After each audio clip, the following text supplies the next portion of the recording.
जो हालात अफगानिस्तान में है, वहां पे तो पाकिस्तान के हम टर्बुलेंस की बात करते हैं ना, वहां तो आप समझे कि जलजला है टर्बुलेंस का। उसके बावजूद इतनी स्टेबिलिटी और कामनेस है इनकी क्रिकेट में और इनकी परफॉर्मेंस में, वो वाकई हैरान कुन चीज है। और ये डिजर्व करते हैं। अभी तक जितने भी ये मैचेस जीते हैं, कोई तुक्के से नहीं जीते हैं। अगर इनकी बैटिंग अच्छी होगी तो फिर ये बहुत सारी टीमों को हरा देंगी।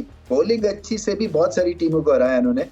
बट अब तो एक तरह से जैसे श्रीलंका के खिलाफ खेलते हैं तो फेवरेट्स बन जाते हैं, बांग्लादेश के खिलाफ खेलते हैं तो ऑलमोस्ट फेवरेट हो जाते हैं, पाकिस्तान के खिलाफ जब खेलते हैं तो मुकाबला 50-50 होता है।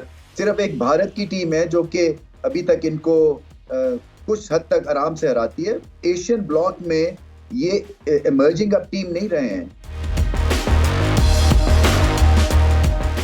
रमीज भाई, थोड़ा सा हम बात करना चाहेंगे अफगानिस्तान और जो कल मैच देखा श्रीलंका का। जितनी तारीफ़ की जाए बांग्लादेश उसकी अफगानिस्तान की कम है कि एक जो मोमेंटम उनको मिलना चाहिए और जो सक्सेस मिलनी चाहिए। बेसिक तो उन्होंने काफ़ी एरियाज़ को इम्प्रूव किया, बट जो सबसे बड़ी उनकी सक्सेस नज़र आ रही है उनकी वो बैटिंग नज़र आ रही है। जो 12-15 साल की मार थी कि एग्रेशन खेलना, अग्रेसिव क्रिकेट खेलना, जस्ट लाइक वेस्ट इंडीज़, उन्होंने जैसे इसको ओवरकम किया। ओबियसली इनके कोच जेनथन ट्रॉट हैं, उन्होंने काम किया होगा इनके साथ, तो इनको सक्सेस मिलना शुरू होगी। कैसे देखते हैं इस अप्रोच को आप? इम्प्रूव टीम है और यही सबको खौफ था ऑपोजिशन को कि अगर इनकी बैटिंग अच्छी होगी तो फिर ये बहुत सारी टीमों को हरा देंगी। बॉलिंग अच्छी से भी बहुत सारी टीमों को हराया इन्होंने। बट अब तो एक तरह से जैसे श्रीलंका के खिलाफ खेलते हैं तो फेवरेट्स बन जाते हैं, बांग्लादेश के खिलाफ खेलते हैं तो ऑलमोस्ट फेवरेट हो जाते हैं, पाकिस्तान के खिलाफ जब खेलते हैं तो मुकाबला 50-50 होता है। सिर्फ एक भारत की टीम है जो कि अभी तक इनको कुछ हद तक आराम से हराती है। एशियन ब्लॉक में ये इमर्जिंग अब टीम नहीं रहे हैं। ये इस वजह से कि एक तो सेल्फ कॉन्फिडेंस है, ऊपर से इनकी जो गेम को परखने की एक जो इनकी इंटेलिजेंस है वो बहुत अच्छी है।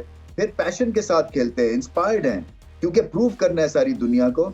और ये बहुत बड़ा एक तरह से मतलब है, दुनिया को देखने के लायक है ये टीम। क्योंकि जो हालात अफगानिस्तान में है, वहां पे तो पाकिस्तान के हम टर्बुलेंस की बात करते हैं ना, वहां तो आप समझे कि जलजला है टर्बुलेंस का। उसके बावजूद इतनी स्टेबिलिटी और कामनेस है इनकी क्रिकेट में और इनकी परफॉर्मेंस में, वो वाकई हैरान कुन चीज है। और ये डिजर्व करते हैं। अभी तक जितने भी ये मैचेस जीते हैं, कोई तुक्के से नहीं जीते हैं। बिल्कुल ठीक। अच्छा रमीज भाई, एक बात ये भी हो रही थी कि जैसे आईसीसी ने लास्ट वर्ल्ड कप के बाद अनाउंस किया था एक सुपर लीग का कॉन्सेप्ट, जिसमें पॉइंट्स थे और उसमें ओबियसली जो ए टीम थी उन्होंने क्वालिफाई किया। अब उसमें ये बात हो रही थी कि ओबियसली अभी इस वर्ल्ड कप के बाद ए टीम डायरेक्ट क्वालिफाई कर देंगी वर्ल्ड कप के लिए, और जो दो टीमें हैं 9th और 10th नंबर पे वो राउंड खेलेंगी, वर्ल्ड कप क्वालिफाइंग राउंड खेलेंगी। उसमें बात ये की जा रही थी कि जो एसोसिएट टीम है या जो सेकंड ईयर की टीम है, शायद इनको उतने मैचेस ना मिले जो उस सुपर लीग के जो कॉन्सेप्ट के अंदर मिलते थे इनको। ओबियसली उसमें आपने हर टीम के साथ खेलने होते थे मैचेस और आपको पॉइंट्स, रेटिंग पॉइंट्स मिलते थे। इस मॉडल को कैसे देखते हैं आप, और ये क्या कुछ ऐसी टीम्स के लिए उनकी परफॉर्मेंस को या कम मैचेस मौके मिलने पे हैम्पर कर सकती है? जो अगला वर्ल्ड कप है वो तो 14 टीमों के बीच में है जी। सो उसमें तो ज्यादा टीम्स इन्होंने इन्वॉल्व करती हैं। जो चैंपियंस ट्रॉफी है उसमें टॉप 8 है, वो मुझे अभी पता चला है कि उसके रूल्स बने हैं कि टॉप 8 टीम्स आएंगी। बट जो वर्ल्ड कप अगला हो रहा है वो तो 14 टीम्स में। नहीं, उसमें इन्होंने एक चीज़ ऐड की है कि टीम ज़्यादा होंगी बट 8 जो है वो डायरेक्ट क्वालिफाई करेंगी। जिस तरह लास्ट वर्ल्ड कप में इस तरह नहीं हुआ। लास्ट वर्ल्ड कप में इन्होंने वो रेटिंग पॉइंट और लीग वो पूरा टूर्नामेंट करवाया जो 3 साल चलता रहा और उसके बाद किया। तो अभी इसका प्लान इन्होंने थोड़ा सा ऑल्टर किया है कि आपकी ए टीम डायरेक्ट क्वालिफाई करेंगी और बाकी क्वालिफाइंग राउंड खेलेंगी। मुझे तो सिर्फ ये पता है कि 14 टीम्स खेलेंगी और मेरे हिसाब से वो बेहतर इसलिए है मॉडल, चाहे वो जिस तरह मर्जी बाद में आए टीम्स, के आपको ज्यादा रिप्रेजेंटेशन है सारी दुनिया को।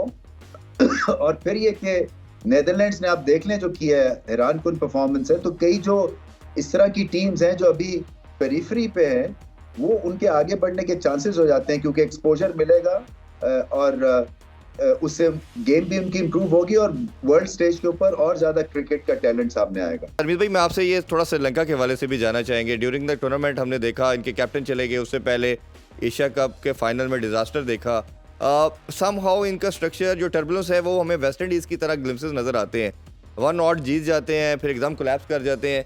एज ए टीम में इसको कैसे देखते हैं और आपको क्या इनका फ्यूचर नज़र लगता है कि आप कहीं ना कहीं ये अपने आप को उठा पाएंगे या ये इसी तरह जिस ट्रैक पे चल रहे हैं इनके लिए प्रॉब्लम हो सकती है फ्यूचर में?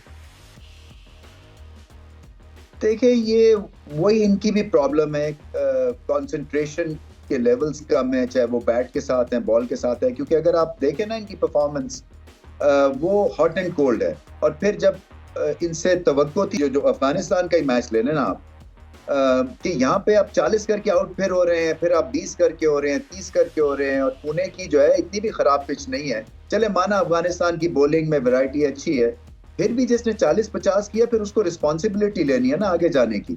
ये पाकिस्तान के भी प्रॉब्लम चल रहे हैं और श्रीलंका के भी चल रहे हैं, और श्रीलंका को इसलिए ज्यादा प्रॉब्लम है कि इनकी बॉलिंग इतनी स्ट्रांग नहीं है, और बैटिंग नहीं चलेगी और बॉलिंग स्ट्रांग नहीं, तो फिर आपका कोई फ्यूचर नहीं है, फिर आप ज्यादा मैच हारेंगे। सो इनको भी अपनी जाके अपनी क्रिकेट को दोबारा से देखना है, इंस्पेक्ट करना है, टैलेंट को और ढूंढना है। छोटा सा मुल्क है असल में, और अगर जीतेंगे नहीं तो फिर फैन बेस कम होगा, लोगों को शौक नहीं होगा क्रिकेट खेलने का, और ज्यादा नीचे चले जाएंगे। मैथमेटिकली हम बात करें तो ओबियसली एक कई आउटसाइड चांस तो कहीं ना कहीं खड़ा है, तो ओबियसली हम उसके लिए कोशिश करनी चाहिए पाकिस्तान को। अब मस्ट विन विक्ट्री चाहिए हमें, और बांग्लादेश के साथ है और कलकत्ता में मैच खेला जा रहा है, आप भी उधर मौजूद हैं। थोड़ा सा अगर आप हमें बताना चाहें पिच के हवाले से, और आपको क्या लगता है कि क्या पाकिस्तान इस मैच में क्या परफॉर्मेंस दे सकता है, और कोई चेंजिंग एक्सपेक्ट करते हैं साथ इसमें? ओवरवेलमिंग हमारे रिकॉर्ड है बांग्लादेश के अगेंस्ट, 38 में से 33 दफा हम जीते हुए। सिर्फ डर इसलिए है क्योंकि पिछले 4 मैच हारे हुए हैं। बांग्लादेश के लिए सरप्राइज करने के लिए पाकिस्तान को ये बेहतरीन मौका है। पाकिस्तान वैसे तो बांग्लादेश से हारता नहीं है, एशिया कप में भी हमने जीता था मैच, बट प्रॉब्लम दोनों को जो है वो शॉर्ट बॉल पे है। पाकिस्तान के पास अब रफ्तार थोड़ी सी बेहतर होगी है मोहम्मद वसीम के आने से, जूनियर के, क्योंकि इन्होंने जो पिछली बॉलिंग की है ऑलमोस्ट 50% जो बॉल किए थे वो 140 से ऊपर किए थे। ये अच्छी एडिशन हो सकते हैं, इनको कॉन्फिडेंस हौसला दिया जाए तो ये अच्छे बॉलर बनेंगे। ये जो बांग्लादेश के जो एक तरह से ट्रम्प कार्ड है वो मुस्तफिजुर है इस पिच के ऊपर कैलकाटा की, क्योंकि यहाँ गेंद थोड़ा सा फंसता है। बाउंस तो था अच्छा, मगर गेंद फिर थोड़ा सा रुक भी रहा था। चेंज ऑफ पेस जो है सेकंड टाइम अराउंड वो खास तौर पे काम आएगी। पाकिस्तान को फील्डिंग अच्छी करनी है, और वही बात है कि ये बेहतरीन मौका है उनके लिए कि एक वाइड मार्जिन से ये मैच जीते हैं। सिर्फ जीते नहीं बल्कि पूरी अच्छी तरह से मैच जीते हैं, क्योंकि नीदरलैंड से मैच हारे हुए हैं अपना बांग्लादेश की टीम। फैंस बेइंतहा आते हैं इनके यहाँ पे, फिर से होंगे क्योंकि 40 मिनट की तो यहाँ से फ्लाइट है ढाका से कैलकाटा के लिए। मैच अच्छा होगा। मैं समझता हूँ कि पाकिस्तान को एक बहुत अच्छा एडवांटेज। बिल्कुल। अच्छा रमीर भाई, 2 चेंजिंग की बात की जा रही है, एक नवाज के हवाले से डिस्कशन हो रही है, और दूसरा ये कहा जा रहा है कि इमाम की जगह फ़खर को ऐड किया जाए। आप क्या ख्याल समय ये चेंजिंग होनी चाहिए, या क्या कम्बिनेशन टीम को अपना के फिर इस मैच में उतरना चाहिए? मुझे लगता है देखें इमाम को और एक मौका मिलना चाहिए, क्योंकि उनकी 50 की एवरेज है, बहुत उन्होंने स्कोर किया हुआ है, और वो देखें बुरे दिख नहीं रहे हैं। ठीक है स्कोर नहीं होता मगर तरीके होते हैं। आउट ऑफ फॉर्म एक फखर जैसे थे कि पता था कि स्कोर नहीं करना क्योंकि टेक्निकल इश्यूज थे। एक इमाम उल हक स्कोर नहीं कर रहे मगर दिख ठीक रहे हैं।